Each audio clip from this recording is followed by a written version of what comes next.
우리 민족의 최대 명절 두 개를 꼽으라면 설날과 추석을 꼽는데 아마도 이견이 없을 것 같습니다. 이스라엘 민족에게도 여러 절기들이 있습니다. 그 중에 가장 큰 절기, 명절 두 개를 꼽으라면 그들은 유월절과 초막절을 꼽을 것입니다. 특별히 유월절은 이스라엘 민족이 이집트에서 노예 생활을 하다가 해방된 것을 기념하는 절기입니다. 출애굽기 12장에 나오는 내용인데요. 당시 400여 년 동안 이스라엘 백성은 이집트에서 노예 생활을 하고 있었습니다. 그때 하나님께서 모세라는 걸출한 지도자를 보내셔서 그들을 구원해 주셨습니다. 하나님은 모세에게 이렇게 말씀하셨습니다. 너는 가서 이스라엘 백성에게 이렇게 말하여라. 너희는 어린 양을 잡아서 그 피를 집 현관, 문설주와 인방에 발라놓아라. 그러면 내가 보낸 죽음의 사자들이 그 어린 양의 피를 보고 그 집을 해치지 않고 넘어가게 될 것이다. 그날 밤 이집트 전역에서는 맏아들, 각 가정마다 장자가 사망하는 안타까운 사건이 일어났습니다. 그러나 어린 양의 피를 바른 이스라엘 집에서는 아무런 일도 일어나지 않았습니다. 이것을 본 이집트 파라오는 두려움에 사로잡혀서 그 즉시로 이스라엘 백성을 이집트에서 나가라고 명령을 했습니다. 이후로 이스라엘 민족은 이날을 기념하면서 유월절 절기를 지키게 되었습니다.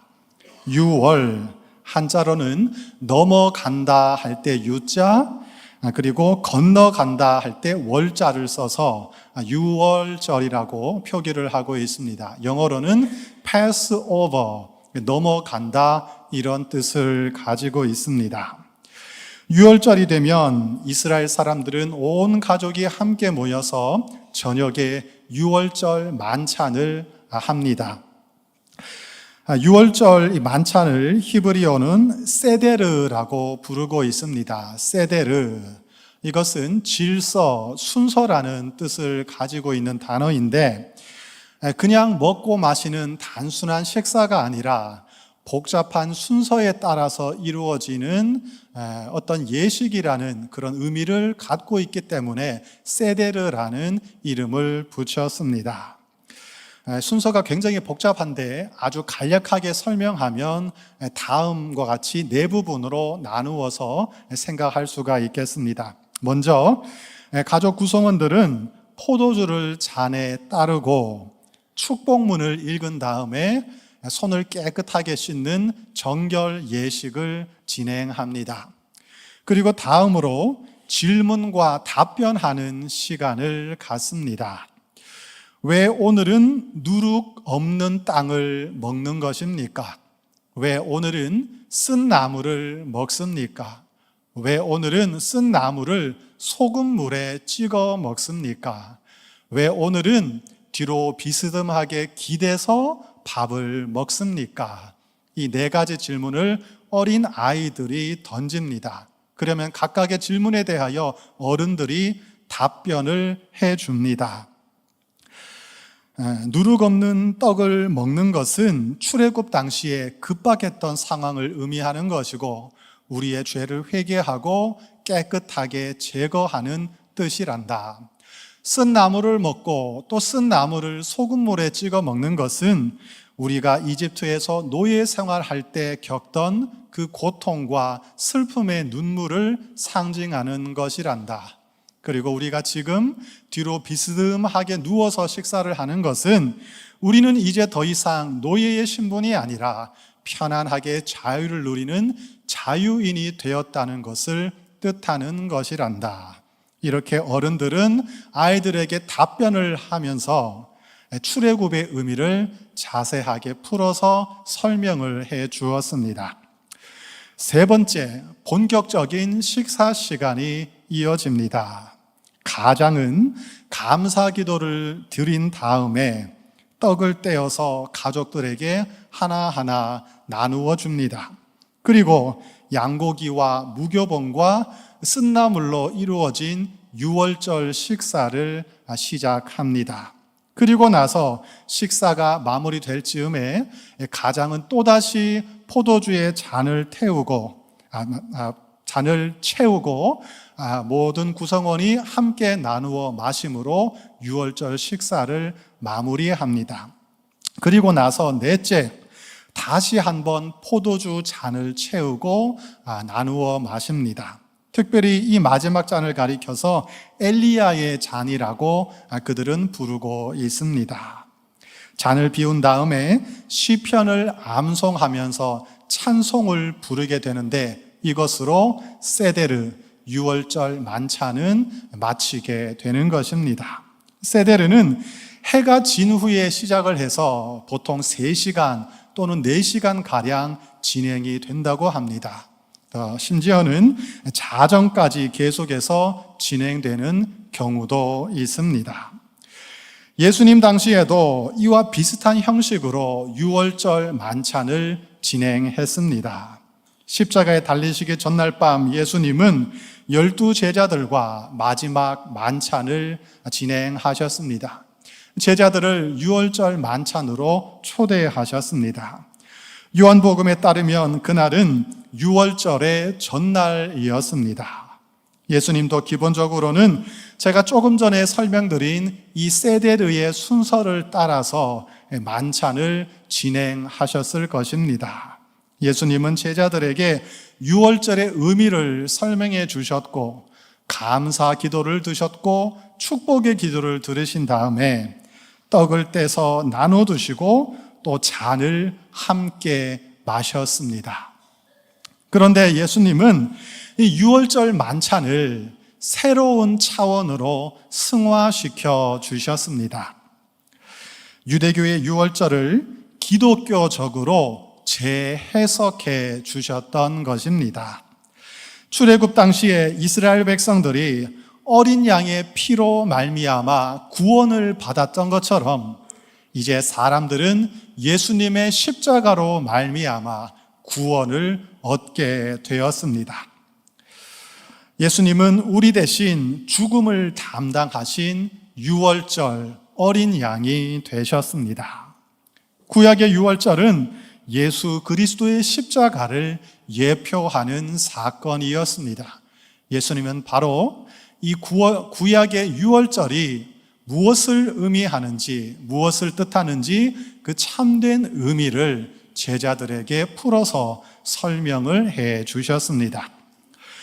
예수님은 제자들에게 떡을 떼어 주시면서 말씀하셨습니다. 이것은 너희를 위하는 나의 몸이다. 너희를 구원하기 위해 찢기고 상한 나의 살이다. 너희가 이것을 행하여 나를 기념하여라.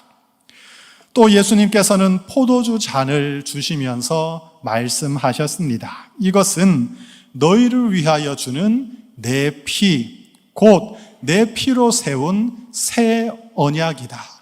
너희를 사랑해서 너희를 구원하기 위해 흘리는 나의 피이다. 너희가 이것을 마시면서 나를 기념하여라. 이처럼 예수님은 구약의 유월절을 성찬식으로 바꾸어 주셨습니다. 성찬이라는 단어는 거룩한 만찬, 거룩한 식사라는 의미를 가지고 있습니다. 예수님의 그 명령대로 기독교는 초대교회부터 지금까지 이 성찬식을 거행해 오고 있습니다. 예수님을 주님으로 믿는 모든 교회, 모든 성도들은 교파와 교단에 관계없이 이 성찬식을 시행하고 있습니다. 사람들은 어떤 중요한 사건이 있을 때 그 사건을 좀 더 의미 있게 기념하기 위해서 또 기억하기 위해서 예식을 만들고 예식을 시행하는 문화를 가지고 있습니다. 예를 들면 결혼식, 장례식, 또 취임식, 퇴임식, 졸업식, 3.1절, 광복절, 현충일 기념식 같은 여러 가지 예식들이 있습니다. 우리 기독교에도 다양한 예식들이 있습니다. 그런데 성경을 찾아보면 우리 예수님께서 직접 제정하시고 직접 명령하신 예식들이 두 가지가 있습니다. 기독교 전통 가운데 여러 가지 다양한 예식들이 있지만 특별히 예수님께서 직접 제정하신 예식이 두 가지가 있는데 그것은 바로 세례와 성찬입니다. 특별히 예수님께서 직접 제정하신 거룩하신 예식이다, 이런 뜻에서 우리는 이것을 성례라고 부르고 있습니다. 마태복음 28장 19절 20절에서 예수님은 세례를 시행하라고 가르쳐 주셨습니다. 제가 다시 한번 읽어드리겠습니다. 그러므로 너희는 가서 모든 민족을 제자로 삼아 아버지와 아들과 성령의 이름으로 세례를 베풀고, 예수님께서 세례를 베풀라고 명령하셨지요. 세례를 베풀고 내가 너희에게 분부한 모든 것을 가르쳐 지키게 하라. 볼지어다 내가 세상 끝날까지 너희와 항상 함께 있으리라. 아멘. 그리고 예수님께서는 성찬을 시행하라고, 이 거룩한 만찬, 거룩한 식탁을 시행하라고 말씀해 주셨습니다. 마태복음, 마가복음, 누가복음, 그리고 오늘 함께 읽은 고린도전서 11장에 등장하는 내용입니다. 오늘 본문 23절에서 사도 바울은 이렇게 기록을 하고 있습니다. 내가 너희에게 전한 것은 주께 받은 것이니, 무슨 말씀이냐면 이 성찬은 사도 바울이 임으로 제정한 것이 아니고 사도 바울이 지어낸 것, 자기 마음대로 만들어낸 것이 아니라 주님 예수 그리스도께서 직접 제정하셨고 이것을 시행하라고 제자들에게 전해주신 예식, 전통이라는 뜻을 담고 있습니다. 다시 말하면 이 성찬식의 기원은 예수님께 있습니다. 예수님께서 제정을 하시고 제자들에게 전해주셨고 그 사도로부터 초대교회를 거쳐서 오늘에 이르기까지 기독교의 가장 중요한 전통으로 이 성찬식은 자리를 잡고 있습니다. 그러므로 성찬은 해도 되고 안 해도 되는 것이 아닙니다. 귀찮다고 번거롭다고 해서 하지 않아도 되는 것이 결코 아닙니다. 내가 예수님의 제자라고 생각이 된다면, 내가 구원받은 하나님의 자녀라고 믿어진다면 그 사람은 반드시 성찬에 참여해야 하는 것입니다. 성찬식은 설교와 함께 기독교 예배의 중심을 차지했습니다. 다시 말하면 예배 때마다, 예배가 드려질 때마다 거기에는 항상 설교와 성찬식이 함께 있었다는 의미입니다. 적어도 종교개혁 이전까지는 그랬습니다. 그러나 중세 로마 카톨릭 교회에서 이 성찬식이 미신화되는 경향이 있었습니다. 당시 사람들은 성찬의 떡과 잔에 무슨 효험이 있다고 착각을 했습니다. 그래서 사람들은 심지어 성찬의 떡과 잔을 숭배하는 일도 저질렀습니다. 이러한 미신을 제거하기 위해서 그런 노력의 일환으로 종교개혁가들은 성찬의 횟수를 줄이기 시작했습니다. 그러나 사실은 이 종교개혁가들도 성찬식의 중요성을 상당히 강조하고 있었습니다. 예컨대 종교개혁가 쯔빙글리는 이렇게 생각을 했습니다. 성찬식은 너무나도 중요한 예식이기 때문에 함부로 행해서는 안 된다.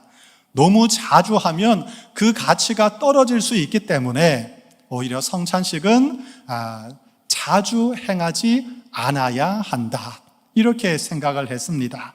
한편 종교개혁가 칼빈은 성찬식은 가능하면 자주 할수록 좋다. 매주 행해도 좋을 것이다. 이렇게 생각을 했습니다. 요즘 한국 교회에서는 성찬의 중요성이 다시금 강조되고 있는 분위기입니다. 그러나 1시간 정도밖에 되지 않는 주일 예배 시간에 매주일 성찬을 한다는 것은 시간적으로도 물리적으로도 현실적으로 쉽지가 않습니다.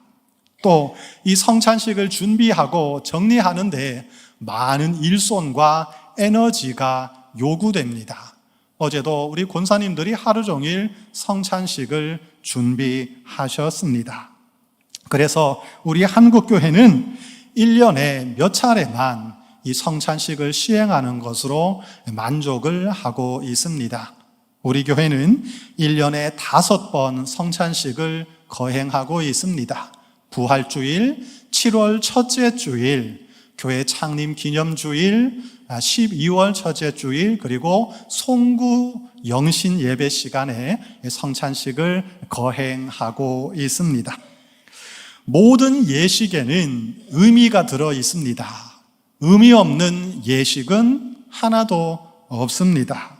그런데 의미를 깨닫지 못하면, 의미를 이해하지 못하면 그것은 껍데기만 남은 형식이 되고 말 것입니다. 의미는 사라지고 형식만 남아있는 것을 우리는 형식적이다, 형식주의다 이렇게 비판하고 있습니다. 이 성찬식이 습관적이고 형식적인 예식이 되지 않도록 여기에 참여하는 모든 성도들은 마음을 가다듬고 정성을 다해서 믿음으로 참여해야 하겠습니다. 성찬식은 여러 가지 의미를 담고 있습니다. 오늘은 그 중에서 3가지 의미만 설명해 드리도록 하겠습니다. 첫째, 성찬식은 과거의 역사적 사건을 기억하는 예식입니다. 성찬은 2000년 전 골고다 언덕에서 일어났던 예수 그리스도의 십자가 사건을 기억하는 것입니다. 예수께서 이렇게 말씀하셨다고 오늘 본문에 기록이 되어 있습니다. 이것을 행하여 나를 기념하라. 여기서 기념하라, 이 단어는 헬라어로 아남네시스라고 하는 단어입니다. 이 단어는 기억하다, 회상하다 하는 의미를 담고 있습니다. 다시 말하면 예수님의 십자가를 기억하라. 예수님께서 나를 위하여 십자가에 달려 죽으셨다는 것을 기억하라, 회상하라, 절대로 잊지 말아라. 이런 의미를 가지고 있습니다. 분주하고 힘든 세상을 살다 보면 예수님을 잊어버릴 때가 있습니다. 십자가를 망각할 때가 있습니다. 올해 사순절 때 제가 십자가의 의미에 대해서 5번을 설교를 통해 알려드렸습니다. 그러나 그것이 지나고 나면 우리는 또다시 십자가를 망각하고 있습니다. 예수님이 십자가에 달리신 것이 나를 사랑해서 나를 구원하기 위해서 나를 위한 것이었다는 사실을 잊어버리고 또 내가 예수로 말미암아 구원받은 하나님의 자녀라는 사실, 내가 그리스도인이라는 사실을 우리는 잊어버릴 때가 너무나도 많습니다. 우리가 성찬에 참여할 때 나를 위해 십자가에 달리신 예수님을 기억하고 상상하고 회상하고 생각할 수 있기를 부탁드립니다. 둘째, 성찬식은 과거를 현재화시키는 예식입니다. 성찬은 2000년 전 골고다 언덕에서 일어났던 십자가 사건을 오늘 여기에서 현재적으로 적용을 시키는 것입니다. 성찬식은 단지 과거에 일어났던 사건을 기억하고 기념하는 것으로 그치지 않습니다. 종교개혁가 칼빈은 우리가 성찬식을 행할 때에 성령께서 그곳에 함께 하신다. 우리가 먹는 떡과 우리가 마시는 그 잔에 성령께서 함께 하셔서 우리에게 은혜를 부어주신다. 이렇게 설명을 했습니다. 또 그는 성찬을 가리켜서 은혜의 방편, 즉 은혜의 도구라고 설명을 했습니다. 하나님의 은혜가 성찬의 떡과 포도주를 통해서 우리에게 전달이 된다는 것입니다. 십자가 사건은 2000년 전 일어났던 과거의 사건입니다. 그러나 성령께서 그 사건이 과거의 순간에 머물러 있지 않게 하시고 오늘 우리에게 의미 있는 살아있는 사건이 되도록 역사해 주십니다. 성령께서 지금 이 시간 이곳에 우리와 함께하고 계시다는 그 사실을 기억하시고 믿음을 가지고 성찬에 참여할 때 2000년 전 일어났던 그 십자가의 은혜가 떡과 잔을 통하여 우리에게 전달되는 은혜를 경험하게 될 것입니다. 셋째, 성찬식은 미래를 소망하는 예식입니다. 설교 서두에 6월절 만찬에서 어린 아이들이 이런 질문을 던진다고 말씀을 드렸습니다. 왜 오늘은 비스듬히 누워서 식사를 하는 것입니까? 이 질문에 어른들은 이렇게 답변을 합니다. 그것은 우리가 더 이상 노예의 신분이 아니라 진정한 자유인이 되었기 때문이란다. 마찬가지로 예수님의 십자가 은혜로 말미암아 우리는 더 이상 죄의 노예가 아니라 하나님의 자녀로 살아가게 되었습니다. 하지만 우리가 살아가는 이 세상은 여전히 죄와 죽음이 강력한 힘을 행사하고 있는 세상입니다. 우리는 여전히 질병의 고통과 이별의 슬픔을 겪으면서 살아가고 있습니다. 예수님은 이런 우리에게 구원을 약속해 주셨습니다. 오늘 본문 25절에 보시면 예수님께서 이렇게 말씀하셨다고 기록되어 있습니다. 이 잔은 내 피로 세운 새 언약이니. 이 언약이란 단어는 아주 특별한 약속, 강력한 약속이라는 의미를 담고 있습니다. 여러분, 약속에는 두 가지 의미가 들어있는데, 특별히 언약에는 두 가지 의미가 들어있는데, 하나는 이 약속이기 때문에 아직은 완전히 이루어지지 않았다는 의미를 가지고 있습니다. 이런 누군가와 약속을 할 때 그 약속은 지키겠다는 의지이죠. 아직은 완전히 이루어지지는 않았다는 의미입니다. 이 구원은 우리에게 아직은 미래로, 소망으로 주어져 있습니다.